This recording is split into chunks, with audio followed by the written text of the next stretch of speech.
Hello everyone, in this video we will look at the damage received after a crash test on a Mitsubishi Evolution 10. And this is how it was.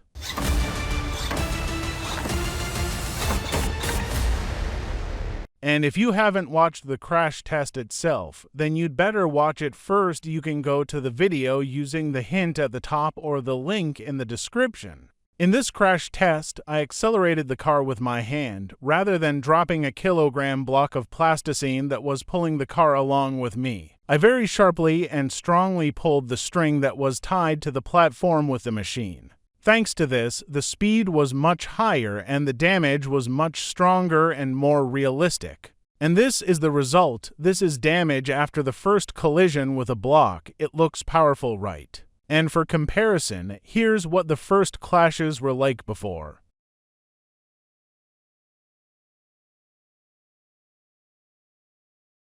The difference is significant. It really looks like a crash test as it is a network and should look like. The entire left side of the car was crumpled almost to the point of a torpedo. Many wrote that I made it without an engine, but no, the engine is still there, and here is the proof. It was just that the impact was so strong that it was crushed inward. This collision looked very realistic, especially in this slow motion. The hood bent very realistically, and you look at how it looks from the side. It's also funny that the wing itself remained in place and was simply not touched. The wheel was completely soft-boiled, although the threshold and door also had to bend, but apparently these parts of the body were stronger. This is what it looks like from below. The left side has crumpled up to the beginning of the door, and then the bottom is intact and it has not moved. The spars are in place and they are not displaced. Even if you lift the hood, the engine is not visible. Only a little to the right you can see the red engine block. The rest of the body of the car remained intact.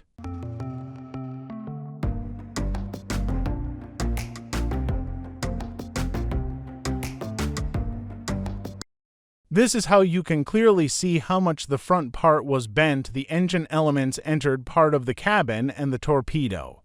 But in the cabin itself, during a collision, the backs of the front seats tilted forward and the rear sofa was completely torn off.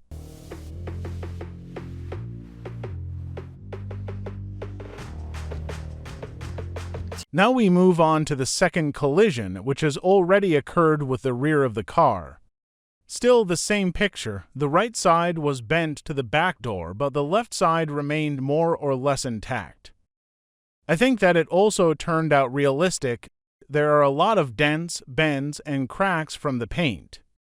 The collision also occurred on the rear roof pillar. It swung, and because of this, the central roof pillar and the front pillar cracked. Of course, this would not have happened in reality. The metal would have simply bent, but it is unlikely that it would have torn like that. The wheel again found itself between the hammer and the hard place, pinching it very tightly. And from above, you can see how much the back part has sunk into the back row of seats. And this is what it looks like from below. The rear part of the suspension is all pinched. The exhaust part has been displaced, but the central part of the bottom remains intact. And the third collision, the side part with a pillar, finally finishes off this Lancer.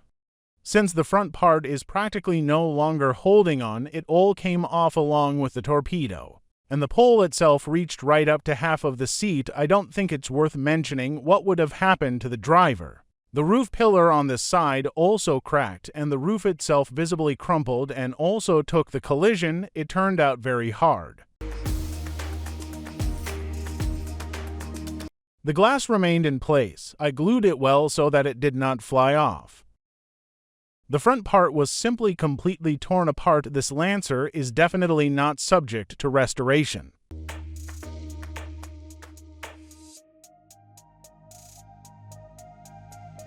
From below, you can see how strongly the pillar entered the cabin. Even the central tunnel was slightly bent from the collision, not to mention the spar, which took on a rounded shape. This is how the damage turned out. It was very tough and powerful. Everything looked very epic. It was the toughest and most realistic crash test in the entire time of my crash tests. Of course, it was incredibly sad to break such a high-quality plasticine model, but this is my content for you. This is the trick of my channel, breaking down what I made with my own hands and showing it to you, showing it with a high-quality picture. In general, I filmed the crash test itself in a new format, completely without voice acting and without a detailed explanation of what would happen and how. The crash test itself began in the first 30 seconds of the video itself. It turned out to be very dynamic and not boring as it seems to me. The whole essence of the video is revealed very quickly, and as soon as you open the video you see what will be in it. Also, without voiceover, the video is aimed at absolutely any viewer from any country, be it from England, Japan, Spain, and so on. Everyone understands what is happening in the video, and they do not hear speech that is unfamiliar to them, and they do not need to turn on subtitles to understand what the author is saying. I want my videos to be accessible to everyone, and you, my viewers, have been watching me for a long time, and I have told you many times how and why this is done. Therefore, you already know everything about my crash tests. It was such an experimental crash test format. If it shows itself well, then I will continue to film them without dubbing. And if you liked this video and you want to see more similar things with plasticine cars, how they are destroyed, then subscribe to my channel, like and press the bell so as not to miss notifications about the release of new videos. After all, where else can you see something like this? Thank you for watching this video by everyone.